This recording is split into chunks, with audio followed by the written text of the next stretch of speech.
हाँ फ्रेंड, स्वागत है आप सभी का मिशन कोचिंग सेंटर में।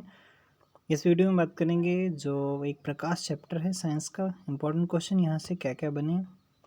लाइट के बारे में डिस्कस करेंगे, लाइट में यहाँ से कौन कौन से क्वेश्चन इंपॉर्टेंट बने वो सारे क्वेश्चन को डिस्कस करेंगे।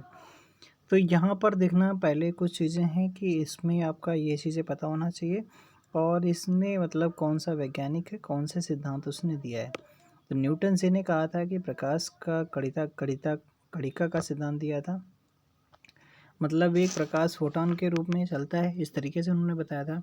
हाइगेंस ने क्या, हाइगेंस मतलब तरंग के रूप में बताया था। हाइगेंस ने तरंग सिद्धांत बताया था। एक ग्रेमाल्डी करके थे, उन्होंने प्रकाश का विवर्तन सिद्धांत बताया था। उसके बाद में आपका और भी क्वेश्चन क्या बनते हैं, जैसे एक क्वेश्चन बनता है फ्लांक ने क्या बताया था, तो प्रकाश का क्वांटम सिद्धांत बताया था। मैक्सवेल जी ने क्या बताया था, मैक्सवेल जी ने कहा था प्रकाश विद्युत चुंबकीय तरंग सिद्धांत के रूप में कार्य करता है। आइंस्टीन जी ने कहा था कि प्रकाश का विद्युत चुंबकीय तरंग सिद्धांत जो फोटॉन वाला सिद्धांत दिया था। कॉम्पटन जी ने कहा था कि प्रकाश का कॉम्पटन प्रभाव बताया था। तो यहाँ पर ये चीज़ें आपको याद करनी पड़ेंगी। इसमें एक बार इसको ऐसे देख लेना, यंग जी ने क्या बताया था, व्यतिकरण सिद्धांत बताया था। और फौकॉल्ट जी ने द्रव में प्रकाश की चाल से संबंधित तरंग सिद्धांत बताया था। यहाँ से क्वेश्चन आपके बनते हैं।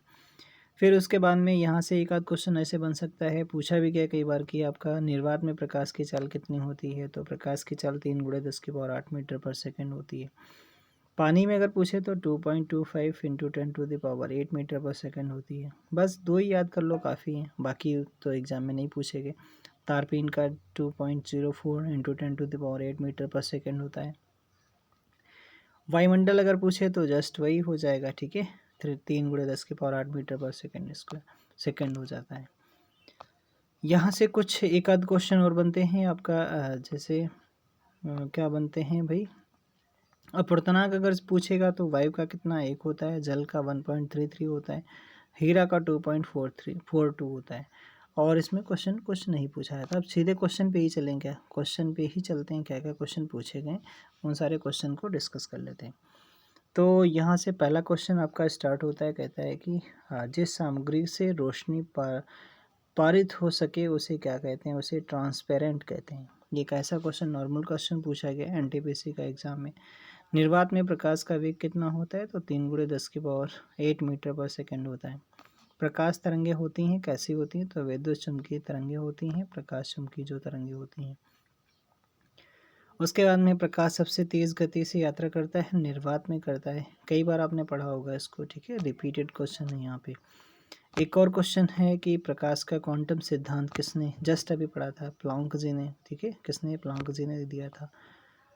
रंग का विचलन कोड सबसे कम होता है, तो रेड का होता है। तभी देखो ना, जब ज़्यादा विचलित नहीं होगा इसलिए जो सिग्नल बनाए जाते हैं, ठीक है, वो रेड कलर के होते हैं, ताकि दूर से भी बंदे को दिख जाए कि हाँ रेड कलर चल रहा है।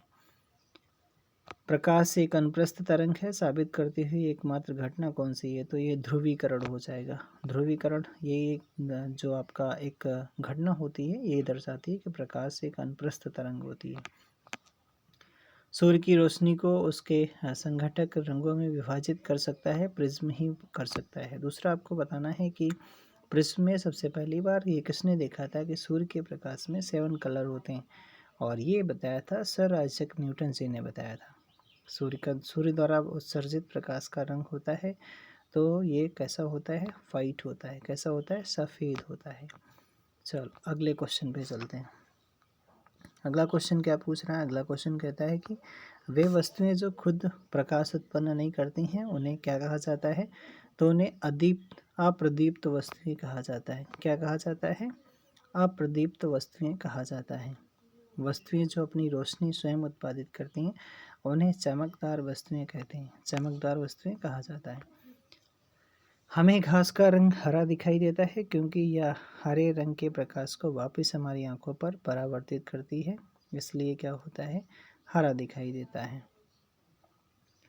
हरी पत्तियों का पौधा लाल रोशनी में रखने पर कैसा दिखाई देगा, काला दिखाई देगा। बहुत बार पूछा गया, रिपीटेड क्वेश्चन है, ठीक है। किस लाल है, पूछ रहा है किस लाल में ओले रोमर ने इतिहास में पहली बार क्या लिखा है भाई, किस साल में, अच्छा किस साल में ओले रोमर ने इतिहास में पहली बार प्रकाश की गति को मापा था। रोमर जी ने मापा था, 1676 में मापा था इनका। अच्छा टाइम पीरियड भी पूछ लिया इसमें। चलो, तारे चमकते हैं किंतु ग्रह नहीं चमकते हैं, क्योंकि क्या होता है, तो वे पृथ्वी के करीब हैं। ठीक है, इसका आंसर क्या है, वे पृथ्वी के करीब हैं और इसलिए उनके अधिक प्रकाश उन्हें उनसे अधिक प्रकाश मिलता है और प्रबलता में यदि वे छोटे मोटे परिवर्तन होते भी हैं तो वे नज़र नहीं आते। यही इसका आंसर हो जाएगा। यदि यदि रोशनी में हरे रंग का दिखाई देने वाला एक कपड़ा लाल रोशनी में देखने पर काले रंग का दिखाई देना शुरू हो जाता है, होता है, क्यों, ऐसा रीज़न क्या है, तो कपड़ा लाल रंग की तरंग आयाम को पूर्णतः अवशोषित कर लेता है, इसलिए क्या दिखाई देता है, काले रंग का दिखाई देता है। अंतरिक्षयान से अंतरिक्ष यात्री को आकाश दिखाई देता है, काला दिखाई पड़ता है। रिपीट है, कई बार सुना होगा आपने, कैसा दिखाई देता है, काला दिखाई देता है। दूसरा पूछ रहा है कि वास्तविक सूर्योदय से 2 मिनट पहले सूर्य दिखना और वास्तविक सूर्योदय के बाद लगभग 2 मिनट बाद तक सूर्य दिखने के कारण के लिए किसे जिम्मेदार ठहराया जा सकता है, तो प्रकाश का अपवर्तन ही होता है। गली के पीले लाइट में प्रयोग किया जाता है, तो पीला सोडियम। ठीक है, ऐसे याद कर लो, पीला सोडियम। हवा में प्रकाश की चाल होती है 3×10⁸ मीटर पर सेकंड होती है। फिर अगला पूछ रहा है कि यदि किसी माध्यम की प्रकाश को परावर्तित करने की क्षमता को व्यक्त किया जाता है तो प्रकाश घनत्व कहा जाता है। ठीक है, अगला है कुछ और प्रकाश से ही क्वेश्चन यहाँ से पूछे गए हैं। पहला क्वेश्चन है कि प्रकाश के प्रकीर्णन से कुछ क्वेश्चन पूछे गए। कहता है कि टिंडल प्रभाव प्रकाश से संबंधित है, तो प्रकाश के प्रकीर्णन से संबंधित है। बादलों का रंग सफ़ेद दिखना प्रकाश का प्रकीर्णन के कारण दिखाई देता है। उदय और अस्त होते समय सूर्य का चमकदार लाल रंग दिखाई प्रकाश होता है, तो प्रकीर्णन के कारण ही होता है। प्रकाश की एक पुंज की द्रव में तैरते कणों से टकराव के कारण होने वाले प्रकीर्णन से उत्पन्न चमक की प्रक्रिया को क्या कहा जाता है, तो टिंडल प्रभाव कहा जाता है। अगला पूछ रहा है कि प्रकाश के परावर्तन से क्वेश्चन पूछा गया, जब प्रकाश किसी चमकीली सतह पर आपतित होती है, परावर्तन की घटना घटित होती है, तो ये क्या पूछ रहा है, नियमित। अच्छा, उसके बाद में अगला क्या है, परावर्तन के नियम है। अच्छा, ये दूसरा है समतल दर्पण से परावर्तन। ये क्वेश्चन पूछा गया है कि एक समतल दर्पण के लिए छवि होती है, कैसी होती है, तो समतल दर्पण है तो छवि आपकी पार्श्व उल्टा बनेगी और आभासी बनेगी। ठीक है, रियल नहीं बनेगी, आभासी बनेगी। एक समतल दर्पण पूछ रहा है, एक समतल दर्पण के लिए छवि आभासी और पार्श्व उल्टा बनती है। दर्पण में प्रतिबिंब का आकार हमेशा बिंब के आकार के समान होता है, तो वो समतल दर्पण ही होता है। गोली दर्पण से परावर्तन, यहाँ से क्या क्वेश्चन पूछा गया। अच्छा, इसमें क्या है, एक गोलाकार दर्पण और पतली गोलाकार लेंस प्रत्येक में 20 सेंटीमीटर की फोकल लंबाई होती है। ऐसे परिदृश्य में सत्य होने की संभावना, तो दोनों अवतल लेंस होंगे, दोनों अवतल दर्पण होंगे। अवतल दर्पण की वक्रता त्रिज्या इतने सेंटीमीटर है और कार्टेशियन साइन कन्वेंशन के अनुसार इसके फोकल लंबाई को किस तरह व्यक्त किया जा सकता है, तो 15 सेंटीमीटर हो जाएगा, क्योंकि सेंटीमीटर में दे रखा है। ठीक है, उत्तल दर्पण का प्रयोग किया जाता है तो वाहनों में रियर व्यू मिरर के लिए किया जाता है। गोलाकार दर्पण की वक्रता का केंद्र होता है, तो उस खोखले गोले का केंद्र होता है जिसका गोलाकार दर्पण एक भाग होता है, तो उसे वक्रता का केंद्र कहा जाता है। जिस बिंदु पर सभी किरणें मिलती हैं उसे क्या कहा जाता है, फोकस कहा जाता है। दर्पण की प्रतिबिंबित सतह पर स्थित है, तो ये पोल होता है इसका आंसर। एक दर्पण के वक्रता की फोकल लंबाई और त्रिज्या के बीच संबंध होता है, तो आपने नहीं सुना होगा F बराबर जो आपका R बराबर 2F होता है। ठीक है, तो F बराबर क्या होता है भाई, F बराबर R/2 होता है। एक अभिसरण दर्पण भी कहा जाता है। तो एक अभिसारी होता है, एक अपसारी होता है। अभिसरण होता है, ठीक है, अभिसरण अवतल दर्पण हो जाएगा, अवतल दर्पण हो जाएगा। कुछ और भी क्वेश्चन है क्या? हाँ है, तो 1 मिनट यहाँ पे चला गया।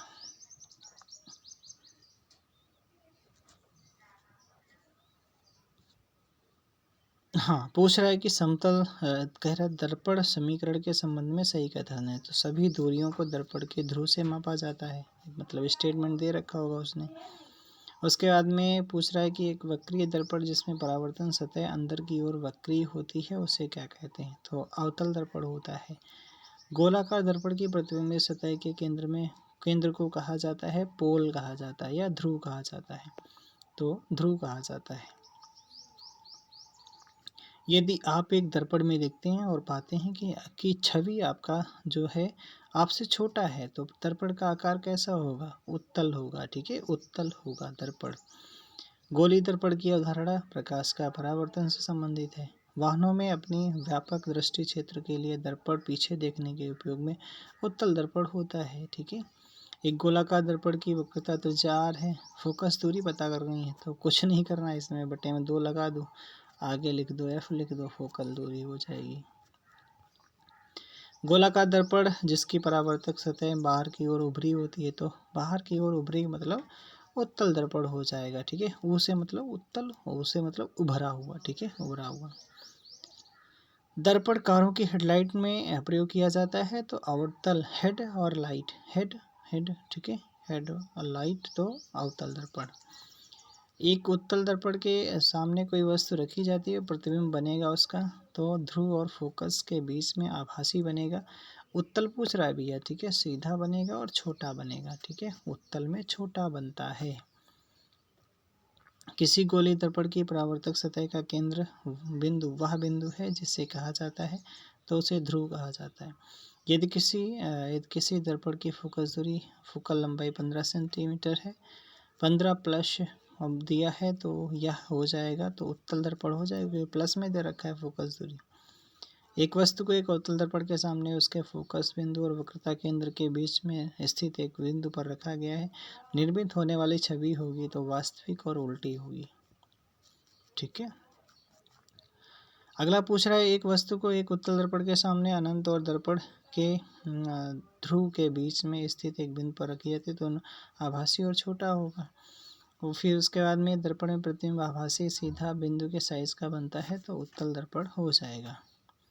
यदि अवतल दर्पण में फोकस और ध्रुव के बीच की कोई वस्तु रखी जाती है, तो प्रतिबिंब आभासी बनेगा, अवतल में आभासी ही बनता है।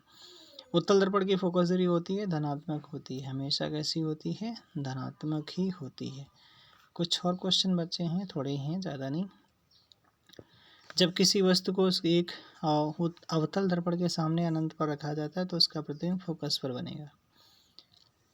जब एक वस्तु को अवतल दर्पण के वक्रता केंद्र से बाहर रखा जाता है, तो छवि का निर्माण f फोकस दूरी और वक्रता केंद्र के बीच में बनेगा। दंत चिकित्सक जो अवतल दर्पण का उपयोग करते हैं, क्योंकि इससे निर्मित प्रतिबिंब आभासी और बड़ा बनता है, ठीक है, आभासी और बड़ा बनता है, इसलिए उसका यूज़ करते हैं। ऐसे नहीं कि आओ तुम्हारे दांत देख दें, आओ तुम्हारी दाढ़ी बना दें, ठीक है। सौर कुकर में उपयोग होने वाला दर्पण अवतल दर्पण, आओ तुम्हें सोलर कुकर दिखा दें, ठीक है, अवतल दर्पण। वाहनों की हेडलाइट में प्रयुक्त दर्पण होता है, तो वाहन की हेडलाइट अवतल दर्पण। एक अवतल दर्पण के वक्रता केंद्र पर एक वस्तु रखी गई है, तो उसका प्रतिबिंब वक्रता केंद्र पर ही बनेगा। अवतल दर्पण का प्रयोग नहीं होता है पश्चदर्शी दर्पण में, नहीं होता है, उसमें तो उत्तल दर्पण होता है। ये पूछ रहा है आपसे कि आपतन कोण 30 है, तो परावर्तन कोण भी 30 होगा, ठीक है। अपसारी दर्पण भी कहा जाता है, उत्तल दर्पण को कहा जाता है, ठीक है, उत्तल दर्पण को कहा जाता है। और कहाँ चला गया भाई, 1 मिनट थोड़ा बचा है। हाँ, ये कह रहा है कि जब किसी वस्तु को C और मतलब वक्रता केंद्र और F के बीच में रखा जाता है, तो अवतल दर्पण में प्रतिबिंब आकृति बनेगी, C के बाद भी बनेगी। किसी वस्तु को मुख्य फोकस पर रखने पर अभिसारी दर्पण द्वारा निर्मित प्रतिबिंब का आकार अत्यधिक आवर्धित बनेगा। उसके बाद में एक वस्तु को अवतल दर्पण के सामने उसके वक्रता केंद्र और फोकस बिंदु के बीच में स्थित एक बिंदु पर रखा जाता है तो वक्रता केंद्र से परे किसी भी बिंदु पर बनेगा। अभी देखना इसका लास्ट में बताएंगे एक ट्रिक कैसे याद करो कि आपका कैसे प्रतिबिंब कहाँ पर बनेगा। ठीक है, आराम से आप उसको कर सकते हो। यदि किसी वस्तु को अवतल दर्पण के वक्रता केंद्र पर रखा जाता है तो उसका प्रतिबिंब कहाँ बनेगा? वास्तविक और समान आकार का बनेगा। फिर उसके बाद में अगला क्वेश्चन है, अब देखो एक क्वेश्चन देखो बता रहे हैं मतलब कैसे। चलिए फ्रेंड्स देखते हैं अब इसमें मतलब कहाँ पे वस्तु रखी जाए और कहाँ पर फिगर बनेगा। तो ये क्वेश्चन बनेगा आपका। तो देखो अवतल दर्पण का अगर पूछता है आपसे, अवतल दर्पण का और उत्तल लेंस का, तो यही फिगर बनता है। तो इसमें क्या है, एक साइड में आप पहले इसको लिख लो अनंत, फिर 2f लिख लो, फिर f लिख लो, फिर इसको अपोजिट ले लो, ऐसे f लिख लो, 2f लिख लो और अनंत लिख लो। अब देखो कैसे समझना, कैसे कोई भी वस्तु अगर अनंत पर रखी है तो उसका फिगर जो प्रतिबिंब बनेगा f पर बनेगा। अगर 2f पर रखी है तो उसका 2f पर बनेगा, अगर f पर रखी है तो उसका अनंत पर प्रतिबिंब बनेगा। ठीक है। दूसरा, अगर आपसे कहेगा कि अनंत और 2f के बीच में अगर वस्तु रखी तो उसका प्रतिबिंब कहाँ बनेगा, तो f और 2f के बीच में बनेगा। अगर 2f और f के बीच में रखी गई वस्तु है तो कहाँ पर बनेगा, तो 2f और अनंत के बीच में बनेगा। किसके लिए मान्य है ये, तो आपका उत्तल लेंस का है या अवतल दर्पण का है, दोनों के लिए मान्य है। ठीक है, कैसे बनेगा प्रतिबिंब, रियल बनेगा और उल्टा बनेगा। ठीक है, वास्तविक और उल्टे प्रतिबिंब बनेंगे। तो आज के लिए इतना ही। Thank you, thanks for watching. प्रकाश चैप्टर से जितने क्वेश्चन भी पूछे गए थे सारे क्वेश्चन कवर कर लिए गए। अगले चैप्टर में विद्युत से संबंधित क्वेश्चन इसमें दिखाएंगे।